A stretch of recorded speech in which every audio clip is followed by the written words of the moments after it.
우리가 마가복음을 지금까지 계속 읽어오면서 이제 예수님의 마지막 그 공생의 마지막 한 주간에 대한 기록을 계속 지금 보고 있습니다. 예수님은 이제 예루살렘을 향해서 지금까지 오셨고, 그 예수님의 인생의 최고의 정점이 바로 이 예루살렘에게 있었고, 특별히 예수님은 십자가의 죽음을 향해서 계속해서 지금까지 여정을 걸어오셨습니다.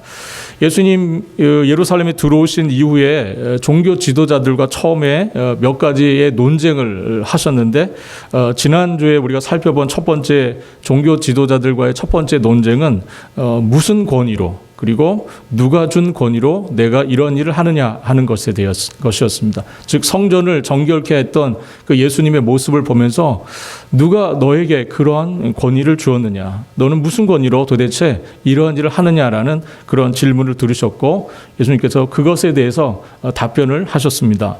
오늘은 두 번째 논쟁이 이어지는 본문인데요. 오늘 논쟁은 당시 로마의 황제였던 가이사에게 세금을 내는 문제, 이것에 대해서 논쟁이 시작되는 것을 볼 수 있습니다. 우리가 세금이라고 하는 것은 역사적으로 볼 때에 이렇게 권력자와 또 그 권력 아래에 있는 백성들 사이에서 존재해왔던 아주 오래된 삶의 문제입니다. 이것이 세금의 문제죠. 납세의 의무를 대부분의 나라들이 헌법에 명시하고 있고, 그래서 국민의 의무 가운데 이제 납세를 하는 것이 오늘날 다 이렇게 포함이 되어 있습니다. 우리가 그 납세를 함으로 그 나라의 백성으로서 보호를 받고 또 권리도 누리게 되는, 그것이 바로 이제 세금을 내는 문제입니다. 오늘 본문 13절을 보니까 이렇게 시작이 됩니다. 그들이 예수의 말씀을 책잡으려 하여 바리새인과 헤롯 땅 중에서 사람을 보냈다, 이렇게 시작이 되고 있습니다. 그래서 그들이라고 표현된 이 사람들은 앞에 12절을 우리가 참고하여 보면, 그러니까 예수님과 논쟁을 벌였던, 특별히 권위에 대한 논쟁을 벌였던 사람들, 즉 대제사장들과 서기관들과 장로들을 의미하는 겁니다. 이 사람들이 예수님과 첫 번째 성전에 대한 논쟁을 하고 난 이후에 어떤 일이 있었습니까? 별로 유익을 보지 못했어요. 우리가 조금 다른 표현하면 논쟁에서 지고 말았어요, 예수님께. 그래서 이 사람들이 물러가면서 어떻게 하냐면 바리새인과 헤롯 땅 사람들을 보내게 됩니다. 그래서 여기서 바리새인들이라고 하는 사람들을 우리가 조금 볼 필요가 있는데, 이 사람들은 당시 유대교의 가장 큰 분파를 이루고 있었던 사람들입니다. 특별히 율법 준수하는 것을 굉장히 강조하는 사람들이고, 그래서 율법주의자들이라고 불리기도 하고, 또 율법을 너무나 문자적으로 그리고 아주 너무나 강조하였기 때문에 근본주의자들이라고도 이렇게 불려지는 사람들입니다. 원래 이 바리새라는 말의 뜻은 분리하다, 그런 뜻이에요. 분리하다, 구분하다, 그런 뜻의 말입니다. 즉 죄로부터 자신들을 분리하고 부정한 것으로부터 자신들을 분리하려고 하는 이 노력에서, 말씀대로 어떤 의미에서 살고자 하는 노력에서 시작된 사람들이 바로 바리새인들이라고 할 수 있습니다. 처음에는 굉장히 순수한 의도에서 분리하고 구분을 하려고 시작하였지만, 시간이 지나면서 이 바리새인들은 자신들 스스로를 의인화하고 자신들이 마치 의인이 된 것 양 어떤 의미에서는 종교적으로 스스로를 계급화하고, 또 어떤 의미에서는 기득권이 되어가는, 종교적 기득권자가 되어가는 그런 결과를 낳고 말았습니다.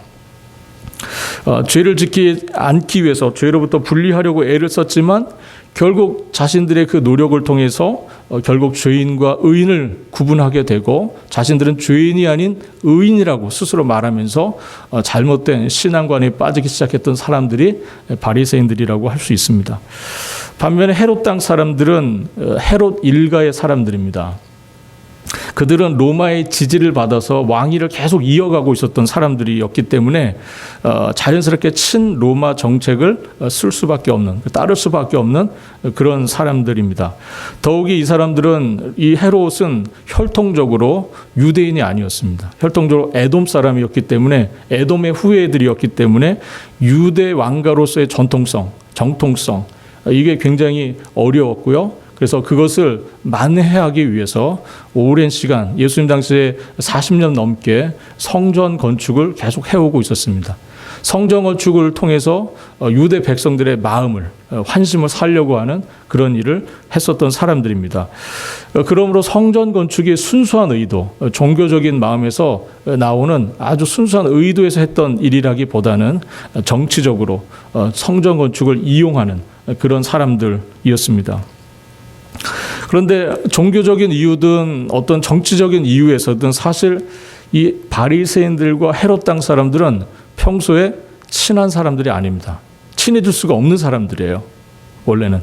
그런데 이 사람들이 어떤 의미에서는 공공의 적인 예수를 두고 서로 한날 친구가 되어서 지금 예수님께 찾아와서 예수님과 논쟁을 벌이기 시작합니다. 14절에 보니까 이렇게 기록되어 있습니다. 와서 이르되 선생님이여 우리가 아노니 당신은 참되시고 아무것도 꺼리낀 일이 없으시니 이는 사람을 외모로 보지 않고 오직 진리로서 하나님의 도를 가르치심이니이다. 처음에 이들이 아주 공손한 태도로 예수님께 나와서 선생님이라고 부르면서 우리는 당신이 진실한 사람이고 그리고 어떤 누구에게 대해서도 매여 있지 않으시는 분이시고 그렇기 때문에 당신은 사람을 겉모습으로 판단하지 아니하시는 분이시고 하나님의 길을 참되게 제시하는 분이라는 것을 우리가 알고 있습니다. 이렇게 말하면서 접근을 해온 겁니다. 굉장한 칭찬의 말입니다. 여기서 하나님의 도라고 하는 것은 하나님의 뜻에 일치되는 어떤 삶의 행위를 의미하는 겁니다. 그러므로 이 칭찬은 그 다음에 이어지는 이 사람들의 질문에 대해서 하나님의 뜻에 따라서 바르게 답을 해야 한다라고 하는 어떤 의미에서의 도전적인 성격을 갖고 있는 그러한 말이라고 할 수 있습니다. 이어지는 그들의 질문은 이겁니다.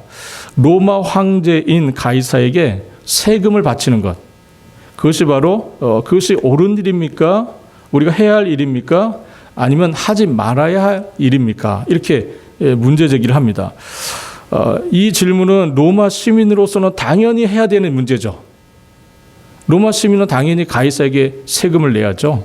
그러나 지금 이 사람들은 누굽니까? 로마 시민이 아닙니다. 그죠? 아니죠. 유대인들입니다. 유대인이었기 때문에 이 질문을 하는 것, 이거 자체가 굉장히 뭔가 의도를 가지고 던지는 질문입니다. 유대인들은 이 문제가 종교적인 입장에서 그런 의미에서 이것을 받아들이게 됩니다. 즉 유대의 선생으로서 당신은 랍비라고 불리는데 유대 선생으로서 예수에게 이 사람들이 질문을 던지고 있는 겁니다. 그런데 이 질문은 정말 이 문제가 궁금해서 몰라서 했던 질문이 아니라 13절에 우리가 나와 있는 표현대로 뭐 하기 위해서입니까? 책을 잡기 위해서 뭔가 덫을 놓고 뭔가 어려움에 빠뜨리려고 의도적으로 하는 질문이다 하는 겁니다. 역사적으로 볼 때 유다는 주님 오시기 전에 주전 63년경에 로마의 속국이 되었습니다. 그래서 당연히 로마의 속국이 되었기 때문에 오랜 시간 가이사에게, 즉 황제에게 세금이나 공물을 바칠 수밖에 없는 상황이었어요. 그런데 세금 문제는 유대인들에게 굉장히 큰 문제였습니다. 왜냐하면 굉장히 큰 문제였습니다. 특별히 세금, 당시에 냈던 세금 우리가 보니까 기록을 보니까 크게 세 가지 종류의 세금을 냈었습니다. 유대인들이. 첫 번째는 토지나 아니면 소산물, 뭔가 이렇게 생산이 되면, 땅에서 뭔가 생산이 되면 과일이 열린다든지 뭔가 열리면 그것에 대해서 내는 세금이 있었습니다. 그 곡식은 10분의 1 정도, 거둔 소출의 한 10분의 1 정도를 세금으로 걷어갔고요. 과일의 경우는 한 5분의 1 정도를 걷어갔다고 합니다. 그러니까 퍼센테이지로 따지면 10%에서 한 20% 정도 걷어갔으니까 적은 겁니까? 많은 겁니까? 너무 많은 거죠. 너무 많은 겁니다. 다음으로 인두세가 있었습니다. 인두세라고 하는 것은 이제 사람의 머릿수를 계산해서 세금을 매긴다 그런 뜻이죠, 그죠? 그래서 특별히 14세에서 65세까지의 성인들을 대상으로 해서 모든 사람들에게 의무적으로 부과되었던 세금이 바로 인두세입니다. 인구 조사를 할 때마다 세금을 걷어갔는데 하루 임금에 해당되는 그 금액을 사람 머릿수만큼 세금을 걷어갔습니다. 그리고 마지막으로 어떤 그 성문이나 아니면 항구를 통해서 물건이 들어오고 나가고 할 때 관세를 물리는 비용이 있었습니다. 세금이 있었습니다. 관세의 비율은 2%에서 한 5% 정도 이렇게 세금을 거둬갔다고 합니다.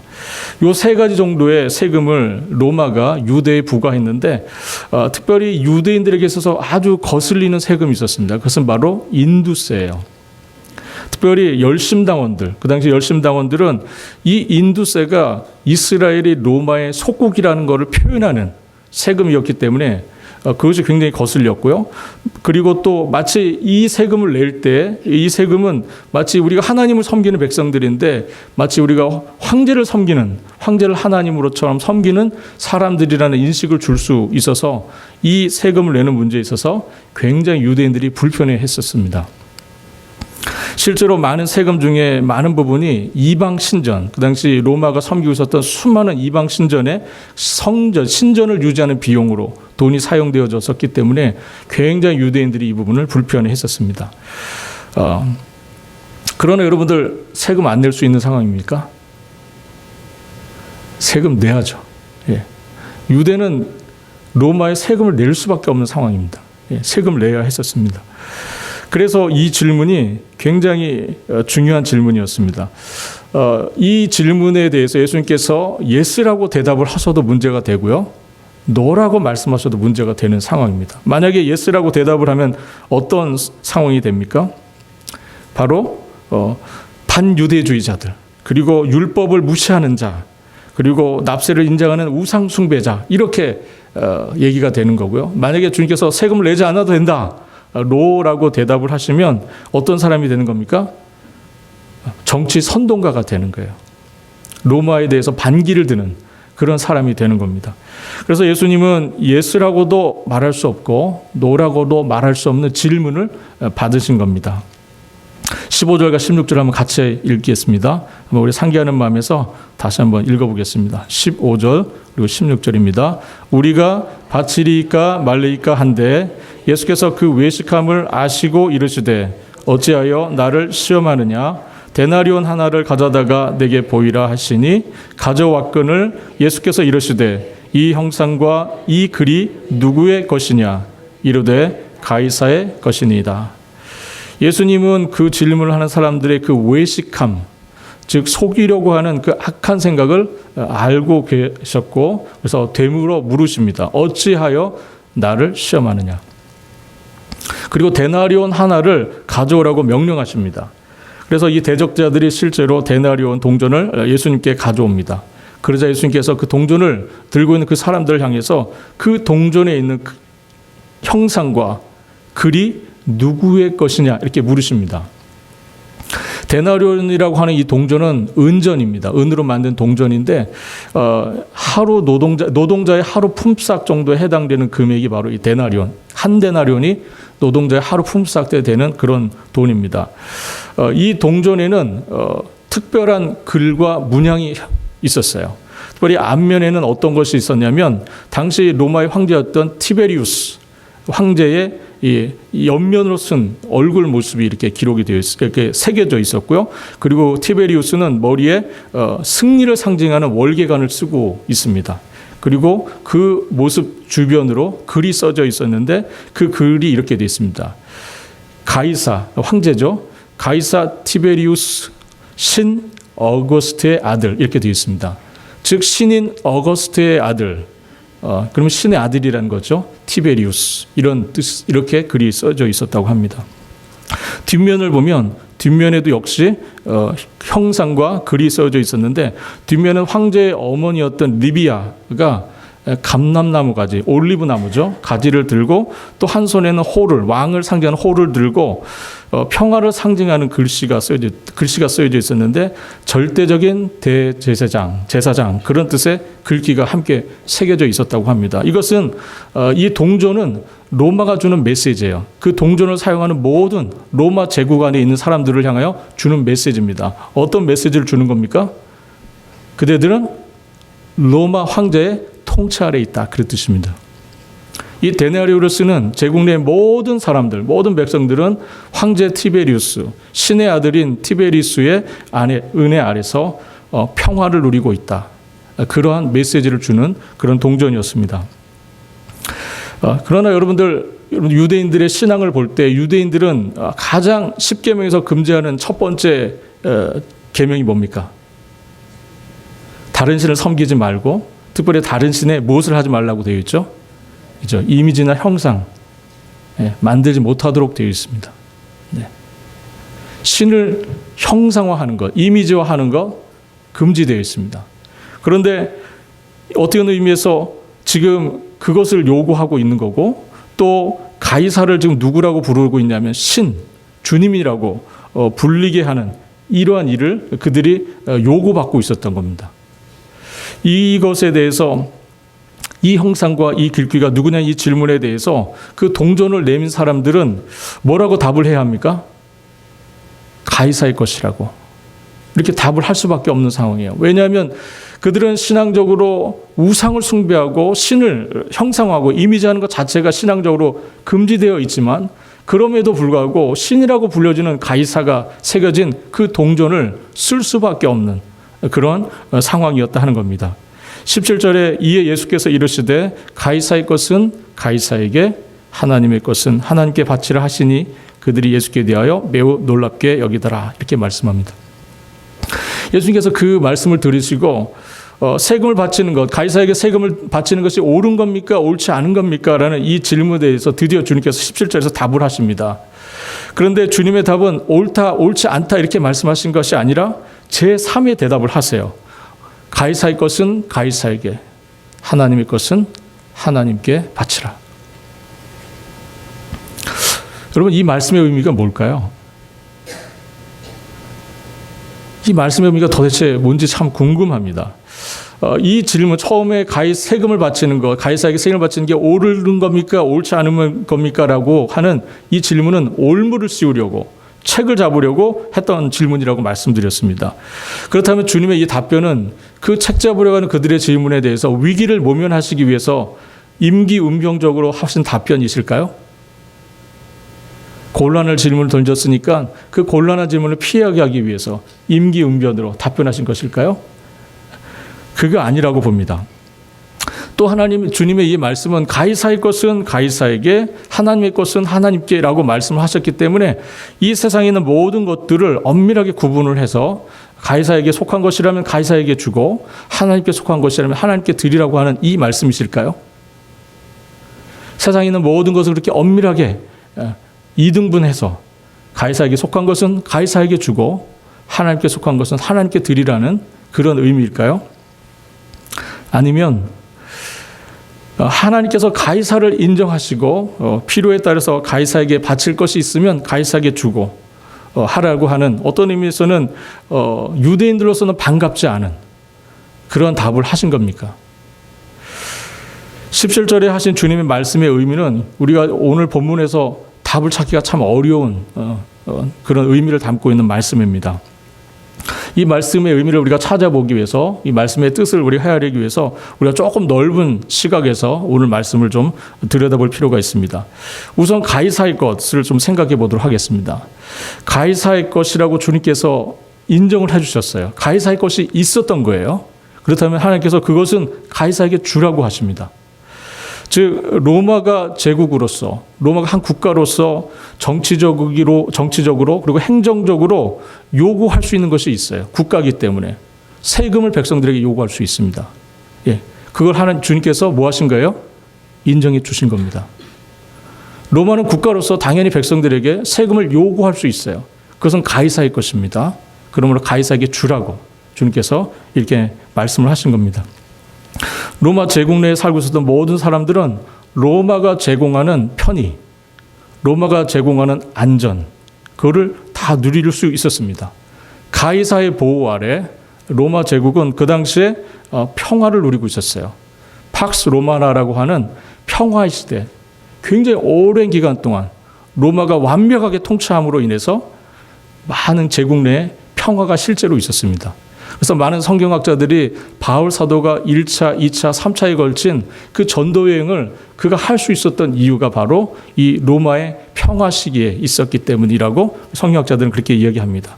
로마에 잘 정비됐던 교통망, 그리고 로마의 그 안정적인 정치 상황 때문에 바울이 그래도 그나마 그 시절에 1차, 2차, 3차에 걸친 그러한 선교여행, 전도여행을 갈 수 있었다. 이렇게 이야기를 합니다. 여러분, 지금 여러분들은 어느 나라에 살고 계시나요?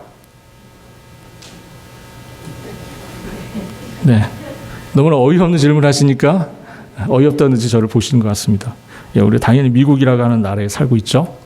여러분들 쓰시는 화폐가 뭡니까? 네, 달러죠. 네. 여러분, 달러는 지폐와 동전으로 이렇게 구성이 되어 있는데 지폐가 몇 개 있는지 아십니까 혹시?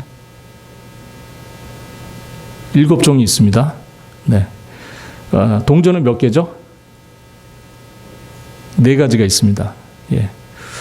그런데 여러분들 혹시 관심 있게 들여다보셨는지 모르겠지만 이 달러에 특별히 지폐 7종에는 모두 5개 정도의 지폐, 그러니까 7개 중 5개입니다. 거기에 미국의 대통령들의 얼굴이 새겨져 있습니다. 그리고 동전 4개는 모두 다 대통령들 얼굴입니다. 이게 뭘 의미할까요? 여러분들은 미국에 살고 있으면서 미국의 대통령들의 얼굴이 새겨진 화폐를, 달러를 사용하시고 계세요. 그리고 그 돈으로 세금도 내고 계십니다. 이것이 의미하는 바가 뭡니까? 여러분들은 미국의 일원으로 살고 있다는 뜻이고요. 그리고 미국이란 국가가 보장해주는 보호 아래서 속에서 여러분들 살고 있다는 그런 뜻입니다. 그래서 여러분들은 당연히 세금을 내셔야죠. 네. 여러분, 납세는 국민의 가장 기본적인 의무입니다. 예, 그리고 책임입니다. 따라서 우리가 국민으로서 절세는 할 수 있습니다. 지혜롭게. 절세는 할 수 있지만 탈세는 곤란합니다. 신자는, 그리스도인은 신실하게 시민의 의무를 다해야 합니다. 그것이 빛과 소금으로 사는 모습이고요. 세상 사람들이 그리스도인들에게 기대하는 모습일 겁니다. 주님은 우리가 이 세상에 대해 의무를 다하여 특별히 주님을 위하여 그 의무를 다할 것을 말씀합니다. 우리 베드로전서 2장 13절과 14절 말씀 한번 같이 보도록 하겠습니다. 베드로전서 2장 13절, 14절 같이 읽습니다. 인간의 모든 제도를 주를 위하여 순종하되 혹 위에 있는 왕이나 혹은 그가 행하는 자를 징벌하고 선행하는 자를 포생하기 위하여 보낸 총독에게 하라. 주님께서 우리 성경에서 뭐라고 말씀하십니까? 인간의 모든 제도를 누구를 위하여? 주를 위하여 뭐하라?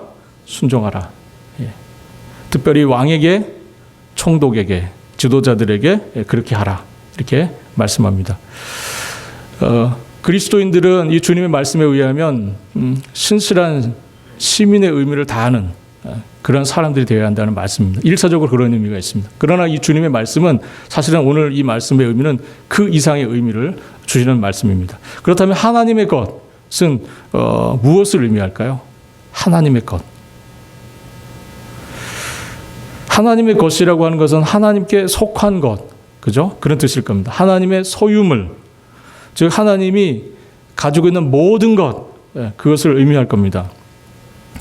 여러분, 우리가 이 땅에 사는 동안에 인간이 누리고 있는 모든 것, 그것이 다 누구의 것입니까?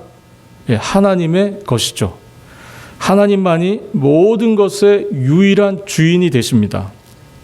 우리가 형상을 이야기할 때 결코 우리가 잊어서는 안 되는 아주 중요한 것이 있습니다. 그것은 바로 저와 여러분, 제가 반대로 얘기했죠. 그죠? 여러분과 저. 예. 이 사람은 누구의 형상을 따라 지음을 받았습니까? 그렇죠. 하나님의 형상을 따라 지음을 받았습니다. 여러분과 제 안에 하나님의 형상이 있습니다. 하나님의 이미지가 있는 거예요. 그런데 인간이 죄를 범했습니다. 그래서 그 형상이 온전해지지 못하고 많이 어그러지고 망가졌어요. 그날 예수 그리스도께서 이 땅에 오셔서 그 우리의 망가지고 어그러진 그 하나님의 형상을 그리스도 안에서 회복시켜 주셨습니다. 할렐루야. 네. 우리 한번 창세기 1장 26절로 28절까지의 말씀을 한번 같이 읽도록 하겠습니다. 창세기 1장 28절로 29절 말씀입니다. 같이 읽습니다. 하나님이 이르시되 우리의 형상을 따라 우리의 모양대로 우리가 사람을 만들고 그들로 바다의 물고기와 하늘의 새와 가축과 온 땅과 땅에 기는 모든 것을 다스리게 하자 하시고 하나님이 자기 형상 곧 하나님의 형상대로 사람을 창조하시되 남자와 여자를 창조하시고 하나님이 그들에게 복을 주시며 하나님이 그들에게 이르시되 생육하고 번성하여 땅에 충만하라 땅을 정복하라 바다의 물고기와 하늘의 새와 땅에 움직이는 모든 생물을 다스리라 하시니라. 아멘. 우리 안에는 하나님의 형상이 있습니다. 그렇다면 우리 안에 하나님의 형상이 있다는 것의 의미가 무엇일까요? 여러분들 안에 다 하나님 형상이 있으십니다. 그렇다면 그것이 갖는 의미가 뭡니까? 그것은 바로 여러분들은 하나님의 것이다 하는 겁니다. 우리 가운데 하나님의 형상이 있기 때문에 우리는 하나님의 것이라고 하는 아주 중요한 진리를 우리가 여기서 깨닫게 됩니다. 여러분, 앞서 말씀드린 것처럼 로마 화폐인 데나리오에는 황제의 그림이 있었습니다. 미국 달러에는 대통령들의 이미지가 있었습니다. 여러분들에게는 무슨 이미지가 있습니까? 하나님의 형상이 있습니다. 여러분, 로마가 자기 형상을 가지고 있는 그 동전화를 사용하는 모든 로마 사람들에게 세금을 부과할 수 있는 권리가 있었습니다. 미국도 역시 마찬가지로 달러를 쓰고 있는 여러분들에게 세금을 부과할 수 있는 권리가 있어요. 그것은 국가의 권리입니다.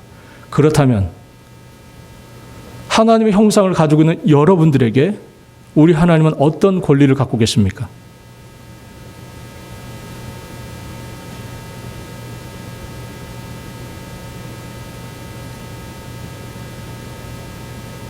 아마 이 국가가 행사하는 권리 이상의 권리를 우리 하나님은 갖고 계십니다. 믿으십니까? 네. 우리 하나님은 여러분들의 주인이세요.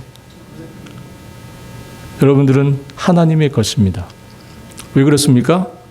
여러분들 가운데 하나님의 형상이 있기 때문에. 우리 주님께서 하나님은 한 분이시고 우리의 마음과 지혜와 힘을 다하여 그 하나님을 사랑해야 한다고 우리 주님께서 말씀을 하셨습니다. 이것은 하나님을 제외한 다른 그 어떤 것도 하나님 이상의 가치가 될 수 없다는 거예요. 그 어떤 것으로도 하나님을 대체할 수 있는 가치는 없습니다. 이 세상에. 오직 하나님만이 참된 가치이시고 하나님만이 참된 이 땅의 주인이십니다. 우리가 이 세상을 살아갈 때 유일하게 우리의 삶이 의미를 가질 수 있으려면 우리가 하나님 안에서 살 때 우리의 인생이 의미가 있을 수 있습니다.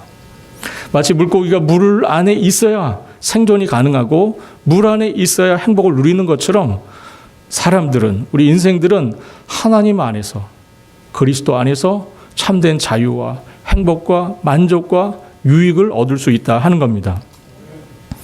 하나님을 떠난 세상, 하나님으로부터 멀어진 세상은 그 목적을 상실한 것이고 마치 물고기가 물을 떠나 있는 것처럼 여러분들이 하나님부터 멀어져 있거나 하나님부터 떨어져 있다면 여러분들은 목적을 상실한 그 방향을 잃은 존재라고 할 수 있습니다. 예전에 제가 한번 소개했던 분이 있습니다. 선교사님 W 웩이라고 하는 그런 선교단체 선교사, 그 단체를 시작하신 시티 스터드라고 하는 분, 제가 한번 소개해드린 적이 있습니다. 이분이 오직 한 번뿐인 인생이라고 하는 시를 이렇게 쓰셨는데 여러분, 우리의 인생 한 번입니까? 두 번입니까? 예, 인생은 일생이죠. 네.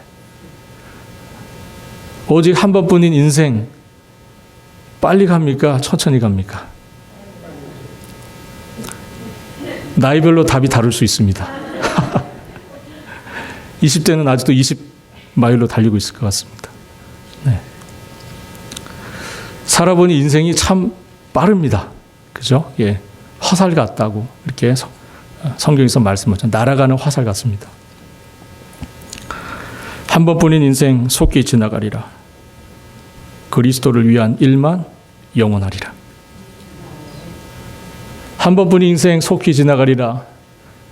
오직 주님을 위한 일만 영원하리라. 여러분들이 살아가는 이 삶에서 하셨던 모든 일들 중에서 여러분들의 삶이 의미를 가질 수 있는 삶의 부분이 있다면 그것은 바로 여러분들이 주님 안에서 한 겁니다. 주님 안에서 했던 모든 것, 여러분이 주님 안에서 남겼던 모든 것, 그것은 영원한 것이 될 수 있습니다. 여러분, 이 땅에 있는 모든 것들은 다 속히 지나갑니다. 예. 영원한 것이 없어요. 이 해안에는 정말 영원한 것이 없습니다. 다 사라져 버릴 것들입니다. 그러나 그럼에도 불구하고 우리가 이 땅에 사는 동안에 주님을 위하여 했다면, 주님을 위하여 행했다면, 주님을 위하여 여러분들이 무엇인가를 드렸다면 그것은 영원한 것이 됩니다. 여러분, 300데나리온에 되는 그 향유옥합을 쏟아 부었던 여인의 이야기를 여러분들 기억하실 겁니다. 예. 향유옥합 300데나리온에 되는 향유옥합 없어져 버릴 거 말 겁니다. 사실. 그 당시에도 많은 사람들이 그걸 쓰고 사용하고 허비하고 그랬을 거예요. 그런데 왜 유독 그 여인이 가지고 있었던 300데나리온 정도에 되는 그 향유옥합은 우리가 지금도 기억하고 있고 왜 하나님께서 기억하는 것이 됐습니까? 주님께 부어드렸기 때문입니다. 주님께 부어졌기 때문에 영원한 것이 될 수 있었던 겁니다. 여러분, 하나님의 나라를 여러분들 이 땅 가운데서 살아갈 수 있기를 바랍니다. 우리가 물론 이 세상 나라에 살고 있는 것이 맞습니다. 그러나 우리가 그럼에도 불구하고 우리의 시민권은 하나님 나라에 있다고 성경에서 분명히 말씀하고 있고요. 세상 나라와 비교할 수 없는 영원하고 절대적인 것이 하나님 나라에 있습니다. 여러분, 주님께서 몸은 죽여도 영혼은 능히 죽이지 못하는 자들을 두려워하지 말라고 말씀하셨고요. 오직 몸과 영혼을 지옥에 능히 멸하실 수 있는 그 분을 두려워하라고 그렇게 말씀을 하셨습니다. 우리 주님은 또한 동시에 우리가 이 땅을 살아가는 동안에 두 주인을 겸하여 섬길 수 없다고 분명히 말씀을 해주셨습니다. 여러분, 가이사의 지배하러 살고 있었던 그 유대인들, 그들이 기억해야 할 것은 뭡니까? 가이사의 것은 가이사에게, 그러나 하나님의 것은 하나님께 드려야 한다는 중요한 진리였습니다. 여러분들 미국에 살고 있는 동안에 여러분들이 이 땅에 속한 것은 물론 이 땅에 드려야 되겠죠. 그러나 여러분들이 생각할 때 하나님의 것이라고 생각하는 것은 다 하나님께 드려야 합니다. 여러분들이 생각할 때 하나님의 것이라고 생각되어지는 것, 하나님께 드리실 수 있는 믿음이 있기를 바랍니다. 여러분, 이 땅에 있는 것들은 우리가 사용하다가 다 사라져버리고 없어져 버릴 겁니다. 영원한 것이 없어요.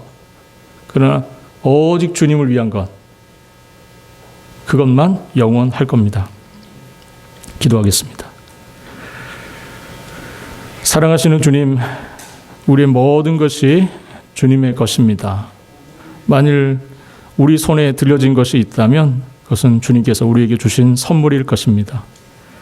우리라고 이 모든 것들을 바르게 사용할 수 있는 지혜를 가르쳐 주시고 주님을 위하여 더욱 드릴 수 있는 믿음을 허락하여 주시기를 주여 원합니다. 이 땅을 살아가는 동안에 가이사보다는 하나님이, 세상의 통치자들보다는 하나님이 더욱 선명하게 보이는 놀라운 은혜를 우리 가운데 주옵소서. 감사와 영광을 주님께 홀로 드리오며 우리 주님 되시는 예수 그리스도의 이름으로 기도합니다. 아멘.